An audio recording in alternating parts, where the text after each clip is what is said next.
एक बार राजा विक्रमादित्य क्षिप्रा नदी के किनारे टहल रहे थे। तभी उन्होंने देखा एक पुरुष, एक स्त्री और एक बच्चा नदी में बहते हुए आ रहे हैं। वो तीनों अपने प्राणों की रक्षा के लिए चीख चिल्ला रहे थे।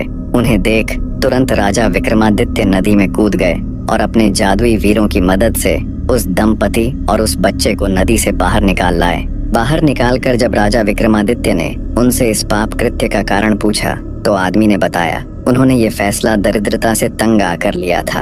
वो उनके राज्य में ही रहने वाला एक निर्धन कुम्हार है। अब चूंकि राज्य के सभी लोग आत्मनिर्भर हो गए तो उन्हें काम मिलना बिल्कुल बंद हो गया। जब उन्हें खाने तक के लाले पड़ गए तब मजबूरी वश ये कदम उठाना पड़ा, क्योंकि अपनी बीवी बच्चों को भूख से तिलमिलाते देखना मौत से अधिक दुखदाई होता है। रोज रोज ये भयानक मंजर देखने से अच्छा तो एक बार के लिए मृत्यु की पीड़ा को ही सहन करना मुझे कहीं ज्यादा आसान लगा। गरीब कुम्हार की पूरी व्यथा जान राजा विक्रमादित्य अंदर तक सिहर उठे। उनके राज्य में किसी व्यक्ति की ऐसी दशा ये वाकई में हृदय को झकझोर देने वाला था। राजा विक्रमादित्य उस गरीब कुम्हार से बोले, तुम्हें आत्महत्या करने की बिल्कुल भी आवश्यकता नहीं। तुम सब मेरे अतिथि बनकर रहोगे। तुम्हें कभी किसी चीज की कमी नहीं होगी। तुम जब तक चाहो वहाँ रह सकते हो।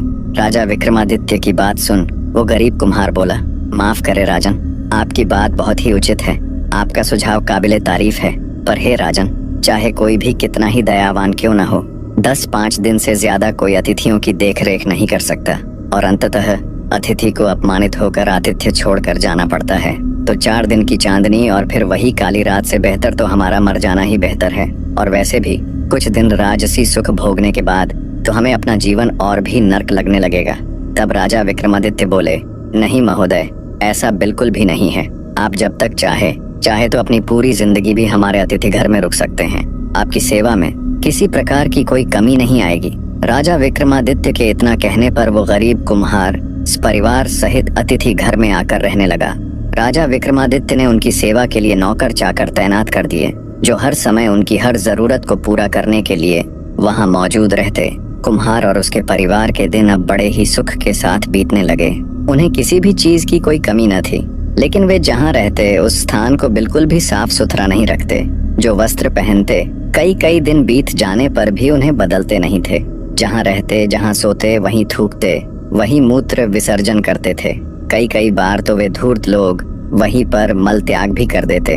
धीरे धीरे उनके रहने वाली जगह में चारों तरफ गंदगी फैल गई। अब वहाँ का हर कोना दुर्गंध मारने लगा। सेवा में लगे नौकर कुछ दिन तक तो उनकी ये अनिष्टता सहन करते रहे, पर दिनों दिन उनकी बढ़ती हुई गंदगी देख वो भाग खड़े हुए। राजा को जब ये सूचना मिली तो उन्होंने अन्य नौकरों को उनकी सेवा के लिए भेज दिया। कुम्हार परिवार की मचाई गंदगी से परेशान हो उनकी सेवा में दूसरी बार भेजे नौकर भी भाग खड़े हुए। अंततः राजा विक्रमादित्य ने खुद उनकी सेवा करने की ठानी। अब वो हर समय उस कुम्हार परिवार के साथ रहने लगे। उनका हर काम, उनकी हर इच्छा वो खुद पूरी करने लगे। कमरे से उठती उस भयंकर दुर्गंध से उनका सिर फटा जाता, पर फिर भी राजा विक्रमादित्य बड़े ही सहज भाव के साथ उनकी सेवा में लगे रहते। कई बार तो कुम्हार उनसे अपने पैर तक दबावाते और राजा विक्रमादित्य एक राजा होते हुए भी बिना किसी संकोच के उनके पैर तक दबाते। ऐसे ही कई दिन बीत गए। जब कुम्हार परिवार ने देखा कि राजा विक्रमादित्य तो उनकी सेवा में बिल्कुल अडिग है और वे बिना किसी रोक टोक के उनके दिए हर काम को करते हैं, तो उन्होंने हर वो कोशिश की जिससे राजा विक्रमादित्य अपना आपा खोकर उनके साथ दुर्व्यवहार करने पर मजबूर हो जाए। पर हुआ इसका बिल्कुल उल्टा। जितना उनका व्यवहार खराब होता गया, विक्रमादित्य का व्यवहार उनके प्रति उतना ही नर्म होता चला गया। अंततः एक दिन कुम्हार परिवार ने विक्रमादित्य को उकसाने के लिए अपने पूरे शरीर पर अपना मलमूत्र लेप लिया और विक्रमादित्य को उसे साफ करने का हुक्म दिया। विक्रमादित्य ने जब उनका वो हाल देखा तो वो बिना किसी संकोच के उनकी सफाई करने के लिए उनकी तरफ बढ़े, पर जैसे ही वो उनके पास गए तभी एक दिव्य प्रकाश के साथ पूरा कुम्हार परिवार अपने असली रूप में आ गया। दरअसल वो कोई निर्धन कुम्हार नहीं, बल्कि खुद वरुण देव थे, जो अपने परिवार सहित राजा विक्रमादित्य की परीक्षा लेने के लिए आए हुए थे। विक्रमादित्य के इस सहज व्यवहार से वे बड़े प्रसन्न हुए। उन्होंने विक्रमादित्य को वर दिया कि अब उनके राज्य में कभी सूखा नहीं पड़ेगा, बल्कि पहले की भांति अब फसल की पैदावार दोगुनी हो जाएगी। ये वरदान देकर वे अंतर्धान हो गए। इतनी कथा कहकर चौथी पुतली कामकंदला बोली, सुना राजा भोज, ऐसे थे राजा विक्रमादित्य। अगर तुम उनकी जगह पर होते तो क्या ऐसा कर पाते? अगर है तुम्हारे अंदर भी इतना धैर्य कि तुम अपने अतिथि का मल त्याग तक साफ कर सको, तो बेशक तुम इस सिंहासन पर विराजमान हो सकते हो।